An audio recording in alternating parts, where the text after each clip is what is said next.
one of the aspects, I should say, of me wanting to work with this demographic of guys right now is because I really think it's underserved. I agree. When people start talking about like the red pill, or they start talking about pickup, or they start talking game, or even like, money, muscles, and game. What do we call it? We call it health, wealth, and relationships. And the reason we called it relationships is because a lot of these guys, it's not just about you using game and learning, intersexual dynamics. It's also so like you can actually network with other guys, because what happens is, I've seen this mostly in like the latter half of the millennials and pretty much all of the Zoomers right now, is like they have very low social skills.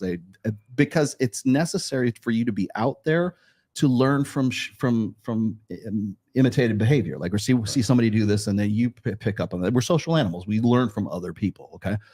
But now we are isolating. So I was asking about isolation. We're isolating so much behind computer monitors and tablets and screens and stuff like that, that I think a lot of the social skills that we see in the most recent generations is really due to the fact that they're just simply not doing it. They're just simply not out there. And to push somebody out of their comfort zone and say, hey, let's go out there. Let's go to the Zook. Let's go to these places. It's really uncomfortable for them to do that. But if you can get to the point where, like, I'm just going to point out Harold one more time, and you guys both work with Harold, and thank you for doing that, by the way. I learned quite a bit about what we ought to be doing in this program just from one guy. Yep. And I don't say he's an extreme case. I think he's hopeful, but like he just needs to be out. Yeah, he just needed to be out in a social situation. He needed to be out at Babes in Toyland so he can actually be around women. So he can actually, is he going home with a fucking supermodel? No, of course not. But like, he's out there and he is practicing and exercising those social skills that have atrophied over the last like 20-25 years because he's been in this. Is this an MOA guy you're talking about? Well, he will be if he's not that, he is now. So, what I was impressed with, notice went out. Yeah, I was impressed. We had the table, and it was like, hey, Harold, go grab a couple of girls and bring them back to the table, and he did. Yeah. Yep. And he did it like 4 times, right? Yeah. And it's awesome. If you were familiar with Harold, that's probably pretty uncomfortable for him to do that, but he did it. Yeah, he actually did. And so when we were working with him, I have to keep it in those 3, like the health, wealth, and relationships. Like, he's got the wealth down, okay, because we all know what he does for a living, right? But his physique, he's in pretty good, very good shape for his age. It's just the relationships part, the networking, the social skills have atrophied, and so therefore he doesn't realize he's doing certain things. Like, he has the duck walk, right? Right. Like, dude, I'm like, why are you doing that? I thought he was doing it to be funny. I thought he was doing it to be funny. I'm like, no, he actually does it because he simply doesn't know what he's doing. And so for us, we have to say, dude, you realize what you're doing here, right? And that woke me up to the fact that we need to also help these guys with style. Like, you guys took him to go get a fitted suit or something. Where'd you guys go in Santa Monica? We went to State and Liberty out in West Hollywood. You got him we tried clothes. And then we went to Hollywood and got him that pair of shoes and got him a nice pair of Chelsea's, because from Australia, I'm a bit biased. Yeah. And I want people to understand, if you're watching this, it's like that might be part of the. We're kind of like, it was proof of concept when we were doing this. We're just trying to figure out what it is that we want to do. Styles definitely have to be a part of that, I think, especially for guys who have been married for 20 some odd years, and they're just coming out of that, and they don't know style, they don't know anything like that. They're gonna wear cargo shorts, right? Yeah. What is wrong with cargo shorts? I just don't understand why that's not cool. But you guys took him out and really helped him out, because you guys took him out, and then I met you guys at Babes in Toyland. I'm like, who the hell is this guy? And like, you guys got him set up. Most men, especially married guys, have never had a fitted suit. Is it the first time he had a fitted suit? Did you mention that? Yeah, I think he had one item prior. Yeah. That might have been it. Yeah. So again, part of the reintegration kind of thing. But he doesn't know that he needs to sort of work on his style. His physique wise, the guys in the gym, he's got abs, man. I mean, the guy's like, he's pretty yoked. He's like 57, 58, something like that. Yeah. And still in pretty good shape for his age.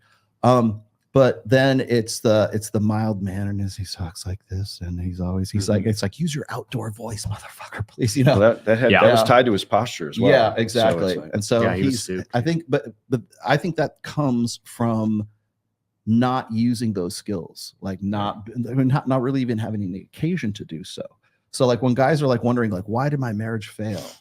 I'm like, well, get out of it and get into, then reinsert yourself back into the sexual marketplace. And it's a hard lesson to learn. It's the hard way, but like you will understand why things didn't work out like in your previous, your previous marriage. Once you get out of that and you have people sort of like pointing out you have duck walk, right? Or, you need to walk with your don't walk like this. So like, I was showing him, I was like, Joe was in front of us and I'm like, look, walk like Joe, Yeah. And it's like, well, guys, you need to work on your posture and how you walk and think about those things and try to fix it. If you can't, just go join the Marine Corps and do boot camp for 90 days. You'll come out of there and you'll know how to walk. That's one way to do it. Exactly. Well, I used to do endorsements and affiliate stuff with John from Modern Life Dating, and I think one of his better programs was body language mastery.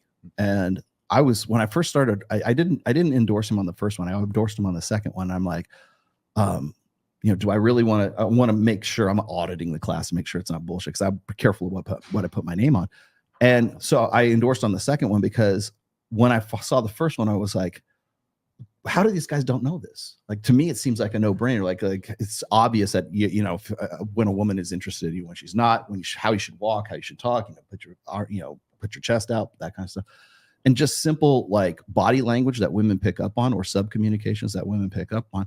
And for a lot of people who like are critics of that kind of thing, like, oh, you're selling a program for that. Everybody knows that. Why would you sell something that's obvious? Because it's not obvious. No, it's not they obvious. Don't know this stuff. And I was like, yeah, there is actually a need for this. And so when we were working with Harold, we're looking at style, I'm looking at physique, I'm looking at what I call, tribe building. Like what group of guys do you want to hang out with so that you can have that communication? And that's what my next point was. For what we're doing, I don't want to just do, sit in a room in a classroom setting and ramble on and do monologuing and sort of like, professor and student kind of thing. I want us to be out there doing shit. So going out to a studio, go get a fitted suit. If people want to go deep sea fishing, if that's your thing. I am of the opinion that guys have better communications when they're all doing something that they have a shared interest in, because men evolved to be problem solvers. We're deductive problem solvers, but we're cooperative in our problem solving. So if you look at, like, say, Dr. Steven Pinker, like, women are more interested in people and men are more interested in things. So like I was saying before, some of the best conversations I've ever had with my younger brother has been over, an engine, like fixing a Holley 4-barrel carburetor, right? Like looking at, and so we're sitting there and just bullshitting while we're working on something, because have some sort of project that we have that we want to focus on. So I want to take that and put that into this program. So if we want to go to the gun range, if we want to go fishing, if we want to drive a tank here, I want to drive a tank in Las Vegas. There's a place you could do that. You want to go shoot like automatic weapons, you can do that here too. Or there's the driving experience. What's the one that's down towards like the south end Vegas. Speedway. And like you can either use their car, which is like a really fast Porsche, or they might even have a McLaren down there now. Yep. Or you can drive your own car yours would do well on the track. Yeah, I could do that. I went to the drag races on Friday. Oh, you did? Up at the Speedway, and people were bringing their own cars. Yeah. So I'm not trying to find like some sort of stupid stereotypical macho shit. I'm just saying, like, there's certain things that like guys like to do. You put them in an environment where they feel like they're part of a tribe, and that's when that's when the real learning happens. It's not like so much of a like I said, a professorial, student classroom kind of thing, which is, I think people can still get a lot of benefit out of. But I want to make sure that we're doing something that people really dig on. So we're looking at like doing events and doing things that where the communication will happen, but over a project or something that we're putting together. And I don't care if it's, shooting, driving a tank or playing chess. I don't care, whatever it is, as long as there's something that like people can sort of like come together over, because I think that's where the communication happens. And Mike and I have said this before, is like a lot of women want to say that guys need therapy. Oh, it's sexy when guys go get therapy. No, that's not how it works. Like the therapy that works for women, the communication and all that stuff, women communicate in a much different fashion than men do. And I think we need to really sort of take that into account when we're doing this whole program. Therapy for us is hanging out with other like-minded men and talking about things. Yeah, That's our thing. exactly. And the hot girls don't hurt, but yeah. Yeah. Hot girls don't hurt, but yeah. well, yeah, Oh, yeah, well, that I think that comes icing on the cake. that comes with the territory. So that's why Yeah. we're looking for like social, like the bar and grill that we were talking about earlier. Like there's women there quite a bit. So, and it's not like Zook, right?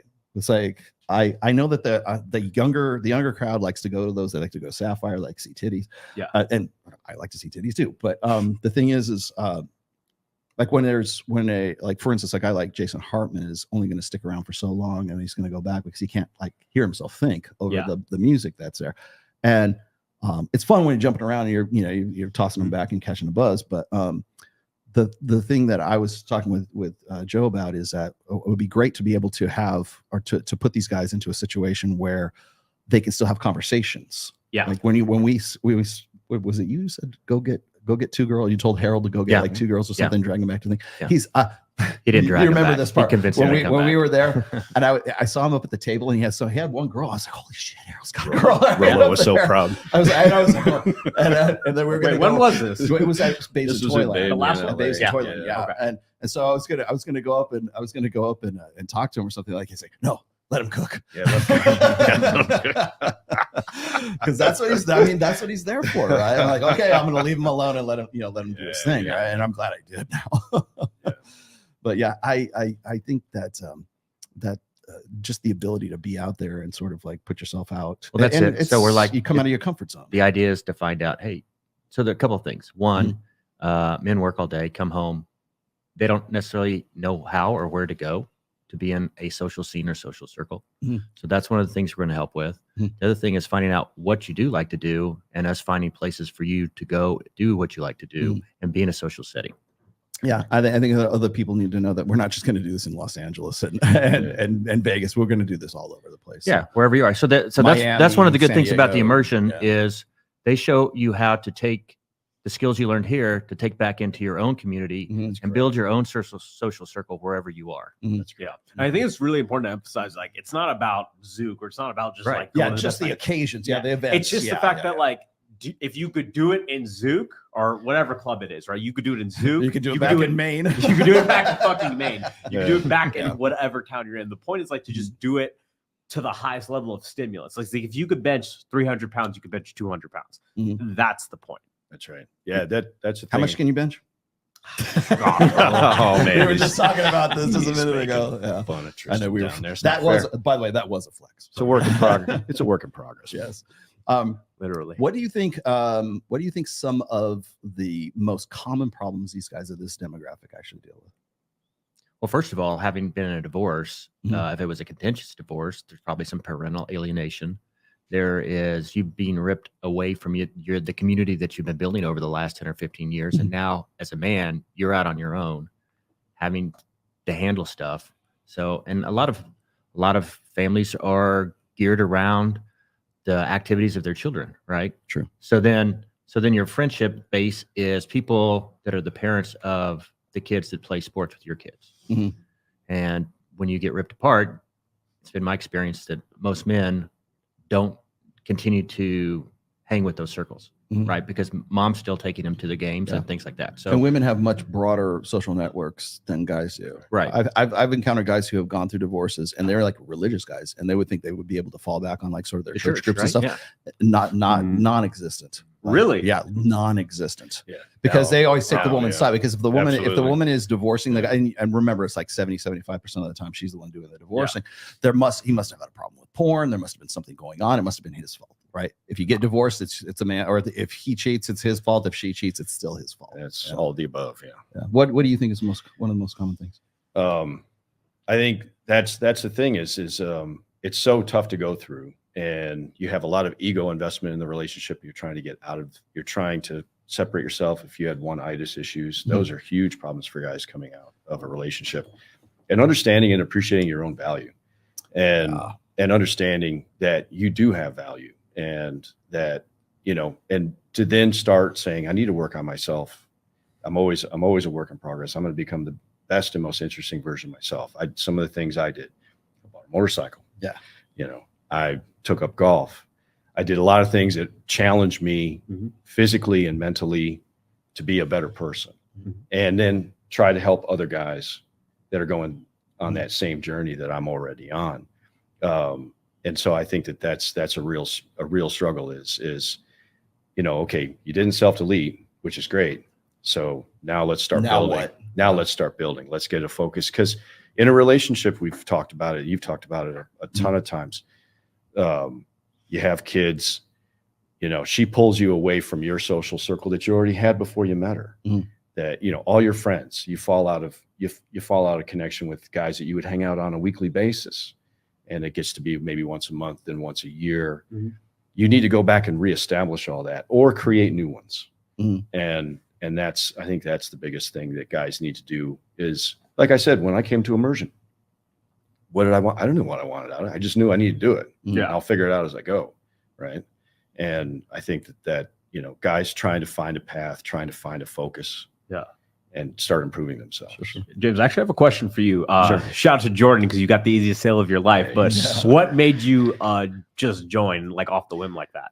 Well, we were talking about it, and Jordan was explaining to me how the immersion worked, and I'd listened to Mike talk about it on Access Vegas with Rolo, and it's like we're going to get out there and we're actually going to do this stuff, and I'm like, man, yeah, because what had I been doing up until that point?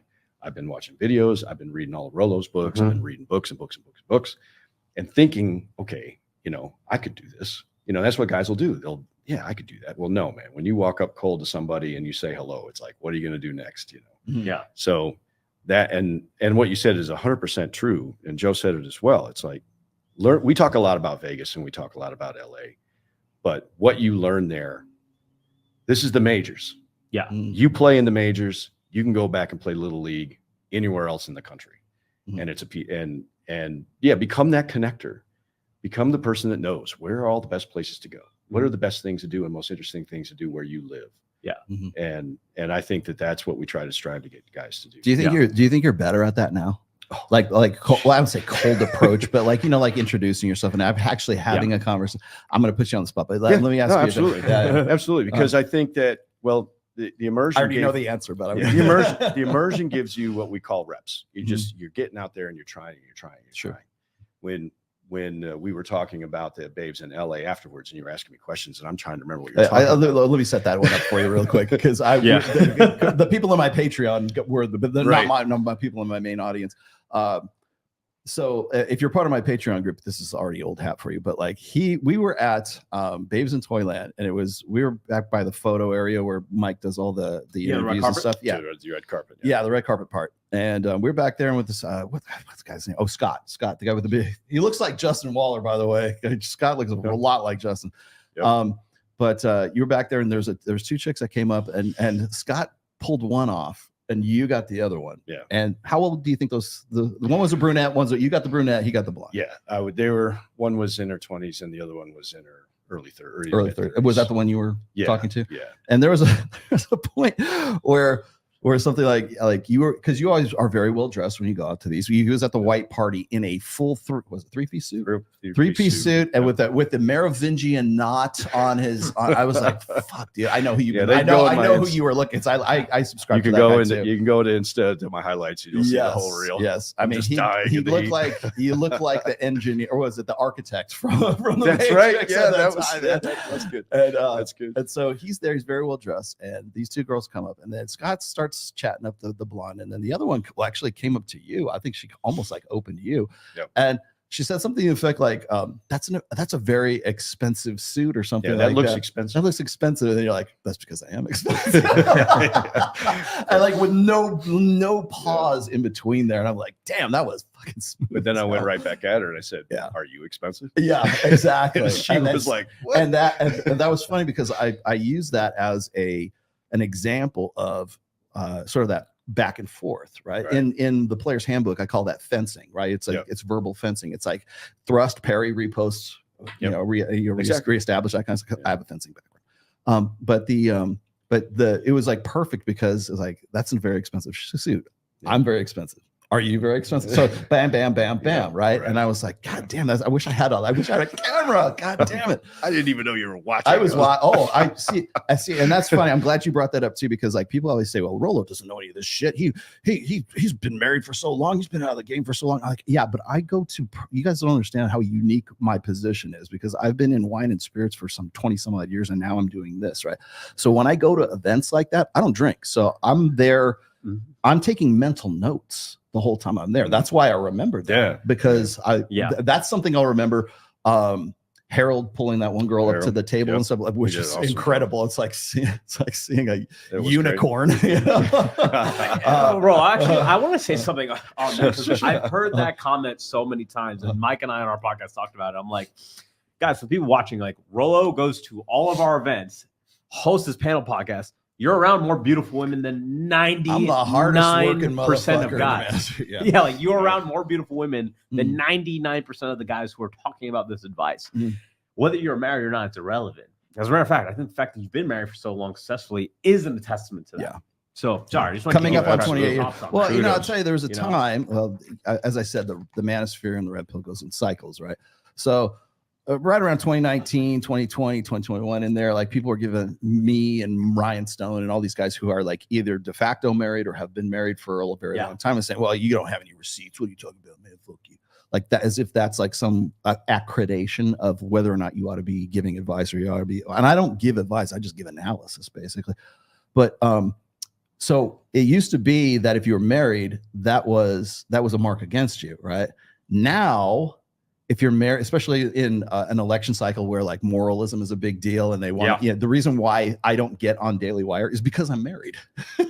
You think so? Because they want an angle of attack. Yeah. If I had been divorced, or if I've never been married, or like, for instance, they'll go after Pearl all the time because Pearl's giving advice for like motherhood and have kids, you know, how to have kids. You need more. We need to make more babies because of the fertility crisis and all this other stuff, or how to have a good stable marriage and stuff. She's never married. She's talking out of her ass. She has no like experience, like lived experience about any of the stuff that she talks about. They can go after that because she sounds like a hypocrite, right? Because it sounds like, well, you don't know what you're talking about because you've never had kids. You don't know what it's like to be a parent. You don't know what it's like to be a wife, whatever. I do.